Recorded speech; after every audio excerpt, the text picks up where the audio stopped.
Okay, this is going to be a very important, almost nuanced point to make, but it doesn't really matter how you draw or how well you draw, because good storytelling validates any art style.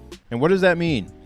It means no matter how you draw, if you can convey your story clearly enough to the reader to where they can understand what you're trying to say, understand the art you're trying to draw, understand what the art is trying to convey, and it's told in an interesting enough way to where people feel compelled to keep reading, that's the only thing that matters in terms of validating your art style. It doesn't matter if you draw like doo-doo. People don't care. As long as the story is good and they feel compelled to keep reading, you can draw however you want. Let me give you a couple of examples, and then let me give you an example of the opposite and why that doesn't work. So if you take a look at the work of One, which is the most famous example that everybody knows, he's the creator of One Punch Man and Mob Psycho 100. And he was just such a storyteller that he felt compelled to tell his story no matter what. He felt so strongly about telling his story that it didn't matter how well he could actually draw. He was just like, I'm going to do it.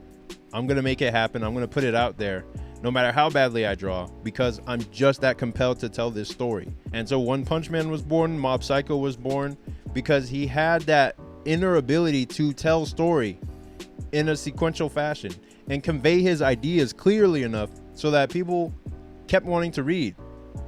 If we look at the first two panels of One Punch Man, it passes the 2-panel test. A phrase coined by my friend Ben Bates, who is the artist behind Sonic and the creator of a webcomic called Power Stars.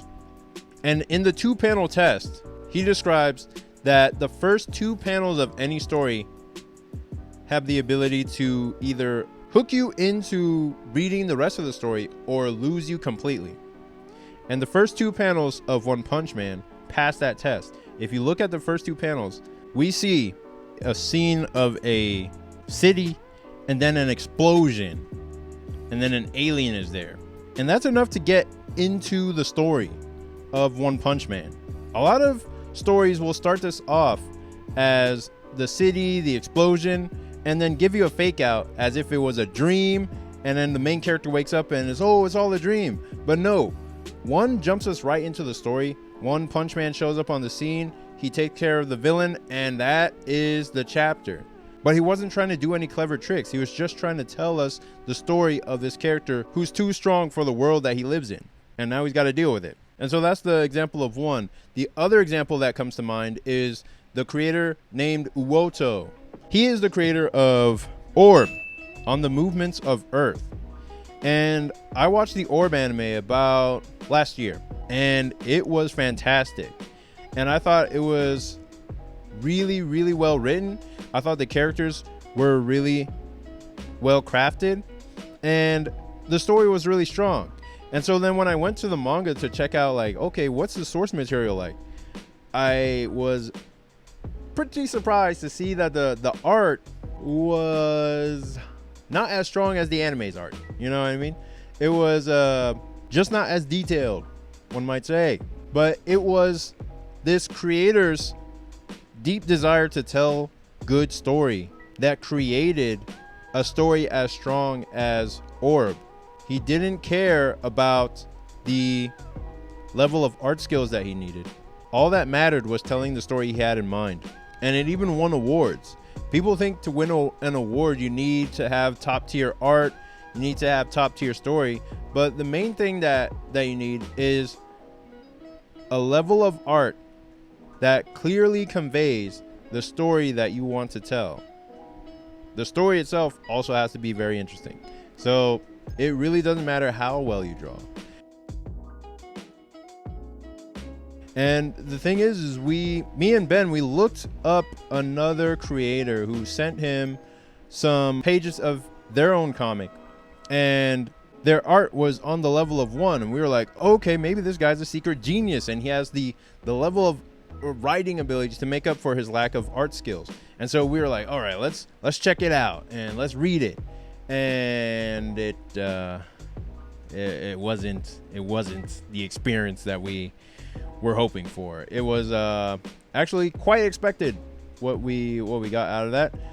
We read the first chapter, or we didn't even read the first chapter. We just did the 2-panel test to see if it could carry us past the first page, and it was an info dump, exposition dump, lore dump, and we were like, oh, well, maybe it'll end on the next page. And then we read the next page, and it was just like, oh, it's continuing. And the art was also not good, and it was made even worse by the lack of good storytelling. Bad art is lowered by bad storytelling. Good art is also lowered by bad storytelling. Because if your art's purpose is storytelling, it needs to be able to clearly convey ideas one after another so that people can build a mental image in their mind of the story that you're trying to tell. You're telling something completely brand new that nobody's ever seen, only you've seen in your dreams and in your thoughts, and you're trying to make other people see what you're seeing. You're trying to bring other people into the world that you had in your own mind. And in order to do that, you need to create a logical and emotional sequence of images that clearly convey the ideas you're trying to transfer to other people. And that's really the only skill you need to create manga, webcomics, cartoons, whatever. And as long as you can do that, it doesn't matter how bad your art is. Somebody out there will understand what you're trying to convey. And conversely, no matter how good your art is, if the story is boring, people will drop it, or they'll collect the books for the art alone. And trust me, you can get by on top tier quality art regardless of story. But that's another video for another time. If you would like to take a look at the supernatural horror action world that I'm creating, check out my latest webcomic, Saintly. It is a demon chase horror action comedy about two best friends who have to outrun the demon loan sharks that they borrowed from. Basically, it's like Scooby-Doo meets K-pop Demon Hunters without the K-pop.